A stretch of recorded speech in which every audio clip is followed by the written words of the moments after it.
Hello everyone, welcome to this session of Textbook Super Coaching. This is me, Tulika, your UGC NET Paper 1 faculty, and these are the timings of my free live session on YouTube and Textbook app. Learners, don't forget to like, share and subscribe to our channel and do join my Telegram channel जहां आपको सभी important updates with regard to UGC NET and other related exams are being provided.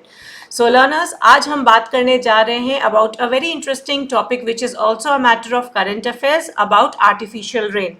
But before that, this is the schedule of our live classes जो आप faculty wise, time wise join कर सकते हैं. And we are now a family of 50,000 plus textbook users and thanks for your support and love. So what is artificial rain? अभी recently this was all over the news. क्या है ये artificial rain? क्या ये technology पहले भी किसी country ने बनाई है? Is this a technology sustainable? So we are going to talk about all these things in this session. So learners, don't forget to like, share and subscribe. So फटाफट से सेशन को like कर दीजिए और हमारे सब्सक्रिप्शन बेस्ड कोर्सेज में आपको मिलता है video courses, mock test, study notes and live classes by the experts. So learners, आज हम बात करने जा रहे हैं किसने किया ये इनोवेशन. सो इंडिया में आईआईटी कानपुर अक्सर अपने रिसर्च और इनोवेशन के लिए जाना जाता है. तो अभी हाल में ही दैट इज इन जून 2023 यहाँ के साइंटिस्ट्स ने बहुत इंपॉर्टेंट डिस्कवरी की है जो कि वेदर मॉडिफिकेशन से एसोसिएटेड है, जिसे हम आर्टिफिशियल रेन कह रहे हैं. यहाँ पे इन्होंने सक्सेसफुली एक टेस्ट कंडक्ट किया है जिसमें उन्होंने रेन को आर्टिफिशियली बनाया है by using the method cloud seeding. So कौन सा इन्होंने टेक्नोलॉजी मेथड यूज किया है? Cloud seeding. अब क्या सीड किया गया क्लाउड में दैट कन्वर्टेड इनटू रेन, इसके बारे में भी बात करते हैं. बट बिफोर दैट, ये प्रोजेक्ट शुरू कब हुआ था? This project started in 2017. सो ये आज से काफ़ी सालों पहले 2017 में स्टार्ट किया गया था. बट काफ़ी सारे चैलेंजेस फेस किए थे और काफ़ी समय लग गया इसे अप्रूवल लेने के from DGCA, that is directorate of civil aviation, ताकि वो टेस्ट फ्लाइट कर सके आर्टिफिशियल रेन के लिए. During the test an aeroplane called Cessna, so जो एरोप्लेन यूज किया गया इस पर्टिकुलर टेस्ट में, उसका नाम था सेस्ना.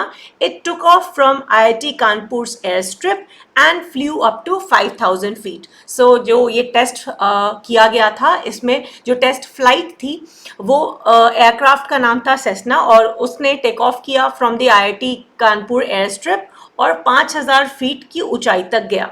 इससे पहले चाइना के पास, यानी इंडिया से पहले, China had this technology before, but उन्होंने कभी भी हमारे साथ शेयर नहीं की थी. और फिर क्या था, जो हमारे साइंटिस्ट थे आईआईटी के, उन्होंने डिसाइड किया कि हम अपना एक्सपर्टीज़ यूज़ करेंगे और 6 साल की कड़ी मेहनत के बाद उन्होंने भी ये डिस्कवरी कर ली. सबसे अच्छी बात इस पर्टिकुलर डिस्कवरी की है कि ये बिल्कुल भी इन्वायरमेंट को हार्म नहीं करती है. सो हम ये कह सकते हैं कि वाटर की स्कैर्सिटी का एक बहुत ही सस्टेनेबल सोल्यूशन है, खास करके drought prone areas of Uttar Pradesh. सो ये जैसे अभी हमने बात किया था, ये क्लाउड सीडिंग टेक्नोलॉजी के आधार पर ये काम किया गया. तो ये क्लाउड सीडिंग काम कैसे करती है? सो यहाँ पे एक पार्टिकल का इस्तेमाल किया जाता है जिसे हम सिल्वर आयोडाइड कहते हैं. तो सिल्वर आयोडाइड पार्टिकल्स को टारगेटेड क्लाउड्स में सीड किया जाता है. सबसे पहले ये सिल्वर आयोडाइड जो है, इसे हम किसी प्लेन से या ग्राउंड बेस्ड जनरेटर यहाँ से भी रिलीज कर सकते हैं या एरोप्लेन से भी रिलीज करके इसमें सीड कराया जाता है. तो ये सिल्वर आयोडाइड पार्टिकल को अपने टारगेटेड क्लाउड्स में सीड कराया जाता है और उसके बाद सिल्वर आयोडाइड जो है ये मदद करता है in the formation of ice crystals. तो जैसे ही ये सिल्वर आयोडाइड हमारे क्लाउड्स में सीड हो जाते हैं तो it gets converted into ice crystals. अब depending upon the temperature it will fall as snowflakes या rain. So keeping in mind the tropical area जो हमारा, जैसे ये उत्तर प्रदेश में किया गया है, सो ज़्यादातर जहाँ पे ड्राउट प्रोन एरियाज है वहाँ का temperature on the higher side ही होता है, तो स्नोफॉल नहीं होगा, यहाँ पे रेन में कन्वर्ट हो जाएगा. राइट. सो अब चूंकि ये यहाँ पे हम जब सिल्वर आयोडाइड को सीड कर देते हैं तो ये क्लाउड जो होता है वो बहुत हैवी हो जाता है. Now too heavy, it becomes too heavy to remain in the air. The ice crystal fall, often melting on the way down to form rain.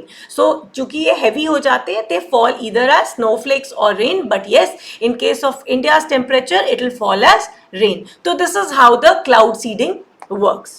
So learners, I hope this piece of information was useful for all of you. Don't forget to like, share and subscribe to our channel. Thanks for watching this session, and these are the timings of my free live sessions, and don't forget to join my Telegram channel. Thank you so much.